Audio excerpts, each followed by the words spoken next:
what is meant by the term stress ulcers, what is the actual definition of stress ulcers, and how they're different from peptic ulcers. These are the few things which we try to answer in this session. Now, the idea of stress ulcer is this, that these are ulcers which are seen in upper GI tract, upper gastrointestinal tract, stomach, sometimes lower part of the esophagus, and duodenum. These are the usual sites, upper GIT, and which is happening or seen in an hospitalized patient who is severely ill, critically ill. This is the actual definition of the stress ulcer. A stress ulcer is usually seen in the patient who has severe stress within few days or within few hours. The stress could be a burn injury, could be a sepsis, could be hypovolemic shock, could be a burn injury, trauma, brain injury particularly, all this. Now, if I compare this with the peptic ulcer disease, you'd get clearly few easy differences to differentiate them. Firstly, these stress ulcers usually they're acute, which is happening due to a severe stress. Compared to that, peptic ulcer disease is usually a chronic ulcer, where there is a long-standing history of H. pylori infection, Helicobacter pylori infection. It could be long-standing history of non-steroidal anti-inflammatory drug abuse. Compared to that, here the history will be much shorter, and this is happening within maybe a few hours or days of this stress which is happening. It could be burn injury, hypovolemic shock, and all these kind of stresses. So these are the one major difference. Second major difference is that usually the peptic ulcers are solitary, single, and with a clean cut base. Understand? So they are with a deep penetration, actually deeper penetration. Compared to that, these ulcers which are stress ulcer, they are shallow and then can be seen throughout the stomach, and they are much shallow and only superficial capillary they can rupture and bleeding can occur. But compared to that, peptic ulcers are much deeper and they are usually single, but these stress ulcers are multiple and they are usually much more shallow and superficial. Another interesting aspect of this is that mechanism of this two ulcer development is also different. Like, for example, stress ulcers like Carling ulcer. Carling ulcer is named after Dr. Thomas Carling, who first identified in the burn patient in the duodenum.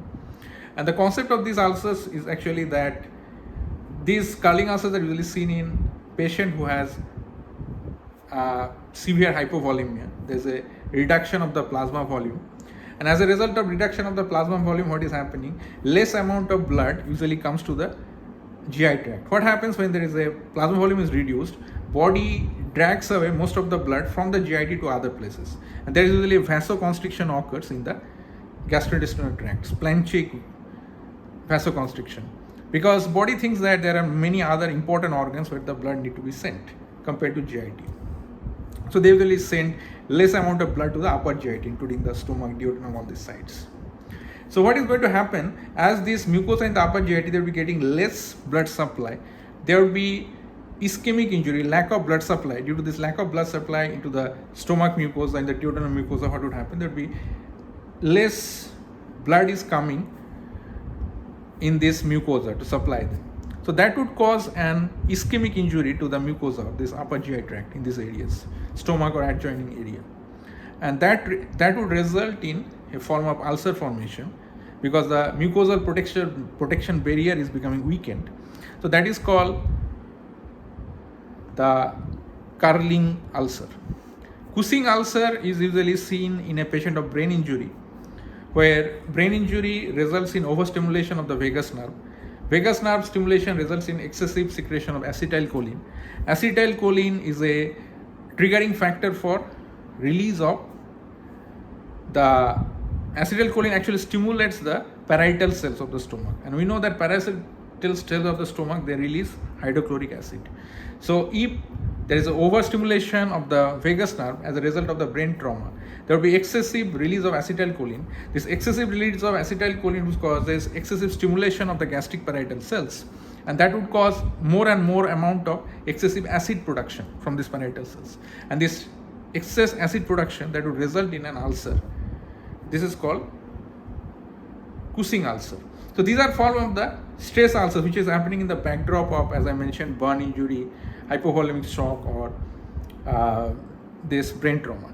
Compared to that, the mechanism in the peptic ulcer is completely different, because peptic ulcer is usually caused by H. pylori induced, So that's a different thing I discussed separately. But the basic problem is that H. pylori infection would cause imbalance in the mucosal protection and acid pepsin digestion.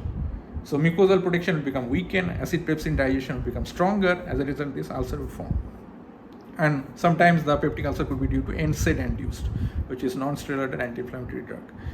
And that could cause decreased prostaglandin production.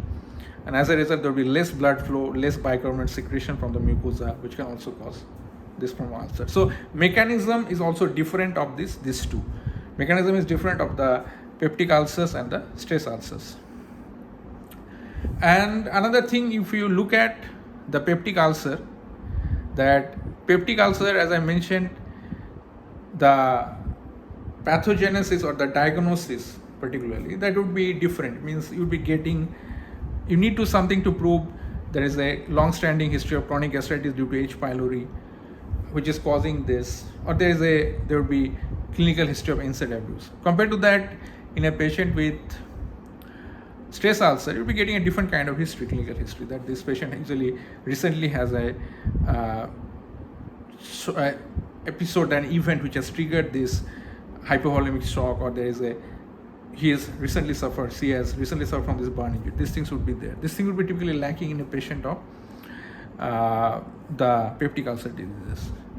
So these are the 3-4 key things which you need to keep in mind as a different, that how they're both are different. One, as I mentioned, that these ulcers, stress ulcers, are typically acute. They usually develop rapidly. Compared to that, peptic ulcer, usually they develop slowly, more gradually. The cause of this is different.